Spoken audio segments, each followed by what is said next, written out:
ರೂತಳ ಗ್ರಂಥ ಅಧ್ಯಾಯ 1. ಇಸ್ರಾಯೇಲ್ ನಾಡಿನಲ್ಲಿ ನ್ಯಾಯಸ್ಥಾಪಕರು ಆಳುತ್ತಿದ್ದಾಗ ಒಮ್ಮೆ ಕಠಿಣವಾದ ಬರಗಾಲವು ತಲೆದೋರಿತು. ಈ ಕಾರಣ ಜುದೆಯ ಪ್ರಾಂತ್ಯದ ಬೆತ್ಲೆಹೇಮ್ ಎಂಬ ಊರಿನವನೊಬ್ಬನು ತನ್ನ ಪತ್ನಿ ಮತ್ತು ಪುತ್ರರಿಬ್ಬರನ್ನು ಕರೆದುಕೊಂಡು ಮೊವಾಬ್ ಎಂಬ ನಾಡಿಗೆ ವಲಸೆ ಹೋದನು. ಅವನ ಹೆಸರು ಎಲಿಮೆಲೆಕ್. ಅವನ ಪತ್ನಿಯ ಹೆಸರು ನವೋಮಿ. ಮಹಲೋನ್ ಮತ್ತು ಕಿಲ್ಯೋನ್ ಅವರ ಇಬ್ಬರು ಪುತ್ರರು. ಇವರು ಇಸ್ರಾಯೇಲ್ ವಂಶದ ಎಫ್ರಾತಾ ಕುಲಕ್ಕೆ ಸೇರಿದವರು, ಬೆತ್ಲೆಹೇಮಿನವರು. ಇವರು ಮೊವಾಬ್ ನಾಡಿನಲ್ಲಿ ವಾಸಿಸುತ್ತಿದ್ದಾಗ ಎಲಿಮೆಲೆಕನು ಮರಣ ಹೊಂದಿದನು. ವಿಧವೆಯಾದ ನವೋಮಿ ಇಬ್ಬರು ಗಂಡು ಮಕ್ಕಳೊಡನೆ ಅಲ್ಲೇ ಉಳಿದಳು. ಹುಡುಗರು ಇಬ್ಬರು ಮೊವಾಬ್ಯ ಹುಡುಗಿಯರನ್ನು ವಿವಾಹವಾದರು. ಒಬ್ಬಳ ಹೆಸರು ಓರ್ಫಾ ಮತ್ತು ಇನ್ನೊಬ್ಬಳು ರೂತ್. ಅವರು ಅಲ್ಲಿ ಸುಮಾರು 10 ವರ್ಷಗಳ ಕಾಲ ವಾಸ ಮಾಡಿದ ನಂತರ ಮಹಲೋನ್ ಮತ್ತು ಕಿಲ್ಯೋನ್ ಸಹ ತೀರಿ ಹೋದರು. ಹೀಗೆ ನವೋಮಿ ತನ್ನ ಪತಿಯನ್ನೂ ಇಬ್ಬರು ಪುತ್ರರನ್ನು ಕಳೆದುಕೊಂಡು ಒಬ್ಬಂಟಿಗಳಾದಳು. ಸರ್ವೇಶ್ವರ ಸ್ವಾಮಿಯ ಅನುಗ್ರಹದಿಂದ ತನ್ನ ನಾಡಿನಲ್ಲಿ ಒಳ್ಳೆಯ ಮಳೆ ಬೆಳೆಗಳಾಗಿವೆ ಎಂಬ ಸಮಾಚಾರ ಮೊವಾಬ್ ನಾಡಿನಲ್ಲಿದ್ದ ನವೋಮಿಗೆ ತಿಳಿದು ಬಂದಿತು. ಆದ್ದರಿಂದ ಅವಳು ಅಲ್ಲಿಗೆ ಹಿಂದಿರುಗಿ ಹೋಗಲು ಸಿದ್ಧತೆ ಮಾಡಿ ಜುದೆಯಕ್ಕೆ ಹೊರಟಳು.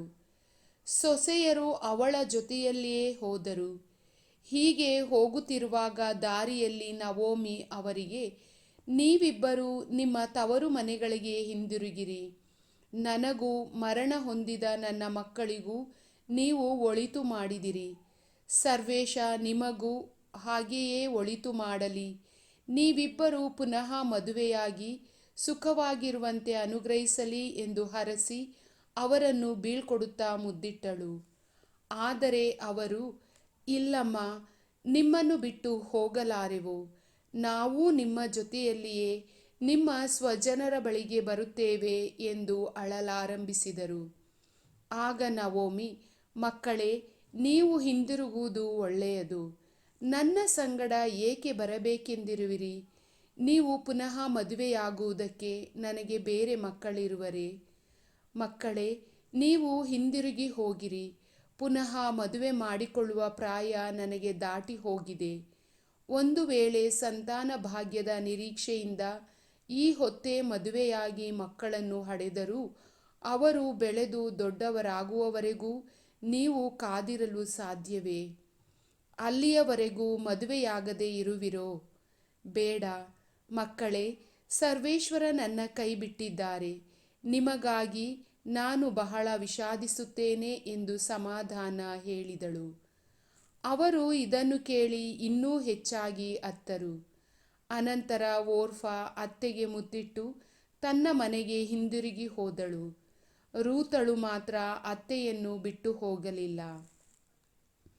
ಆಗ ನವೋಮಿ ರೂತಳಿಗೆ, ನೋಡು, ನಿನ್ನ ಓರಗಿತ್ತಿಯು ತನ್ನ ಜನಾಂಗದವರ ಬಳಿಗೂ ತನ್ನ ಕುಲದೇವರ ಬಳಿಗೂ ಹಿಂದಿರುಗಿ ಹೋಗಿದ್ದಾಳೆ.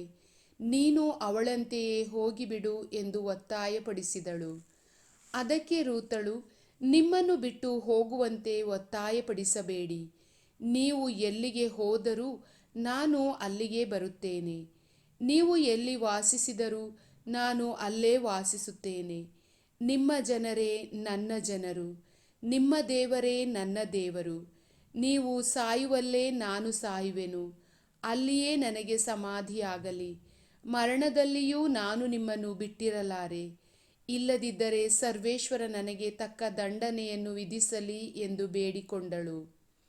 ರೂತಳು ತನ್ನ ಸಂಗಡ ಬರಲು ನಿರ್ಧರಿಸಿದ್ದಾಳೆಂದು ತಿಳಿದು ನವೋಮಿ ಅವಳನ್ನು ಮತ್ತೆ ಒತ್ತಾಯಪಡಿಸಲಿಲ್ಲ.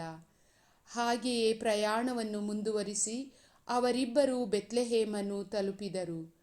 ಅವರು ಊರಿಗೆ ಹಿಂದಿರುಗಿ ಬಂದ ಸಂಗತಿ ಜನರಲ್ಲಿ ಕುತೂಹಲ ಮೂಡಿಸಿತು.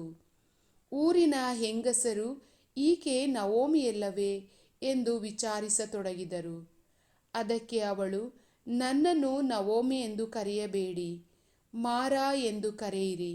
ಏಕೆಂದರೆ ಸರ್ವಶಕ್ತ ದೇವರು ನನ್ನನ್ನು ಬಹಳ ದುಃಖಪಡಿಸಿದ್ದಾರೆ. ಸಿರಿವಂತಳಾಗಿ ಇಲ್ಲಿಂದ ಹೋದೆ. ಗತಿಹೀನಳಾಗಿ ಸರ್ವೇಶ್ವರ ನನ್ನನ್ನು ಹಿಂದಕ್ಕೆ ಕರೆತಂದಿದ್ದಾರೆ.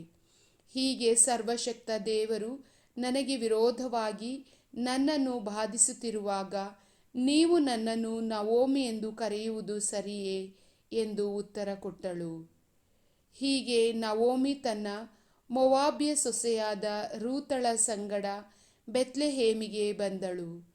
ಆಗ ಜವೆ ಗೋಧಿಯ ಸುಗ್ಗಿ ಪ್ರಾರಂಭವಾಗಿತ್ತು. ಪ್ರಭುವಿನ ವಾಕ್ಯ.